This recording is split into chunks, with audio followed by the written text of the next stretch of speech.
Welcome to Raja mobiles. మన ఆఫర్లు చూసి అన్న వాళ్ళు ఎక్కడి నుంచి వచ్చినారండి? ఎక్కడ? దొనకొండ మండలం సిద్ధాయపాలెం నుంచి వచ్చినారండి. ఐక్యూ Z10X మొబైల్ కొన్నారు. ఈ మొబైల్ కి పాత ఫోన్ ఎక్స్చేంజ్ ఆఫర్ తీసుకొని మేము ఇచ్చినటువంటి ఆఫర్లతోటి హ్యాపీ అయ్యారా? హ్యాపీనా? ఇటువంటి ఆఫర్లు ప్రతి మొబైల్ పై కలదండి. మీకు నచ్చిన ఏ మొబైల్ అయినా పర్చేజ్ చేయండి మన రాజా మొబైల్స్ లో.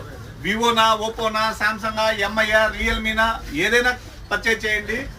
ఎక్కడ ఎవరు ఇవ్వలేనటువంటి ఆఫర్స్ అయితే 100% మన రాజా మొబైల్స్ లో ఇస్తామండి. సో ప్రతి ఒక్కరు మన ఇన్స్టా, ఫేస్బుక్ ని, యూట్యూబ్ ని ఫాలో చేయండి. ఆఫర్లు మీరు తెలుసుకొని మీ ఫ్రెండ్స్ కి, మీ ఫ్యామిలీ మెంబర్స్ కి షేర్ చేయండి. హ్యాపీనా తమ్ముడు? మీ పేరు? చంద్ర కిరణ్. థ్యాంక్ యూ తమ్ముడు. మీరు మీ ఫ్రెండ్స్ కి, ఫ్యామిలీ మెంబర్స్ కి షేర్ చేయండి. ఆఫర్లని మీరు తెలియజేయండి. Thank you. Support Raja mobiles.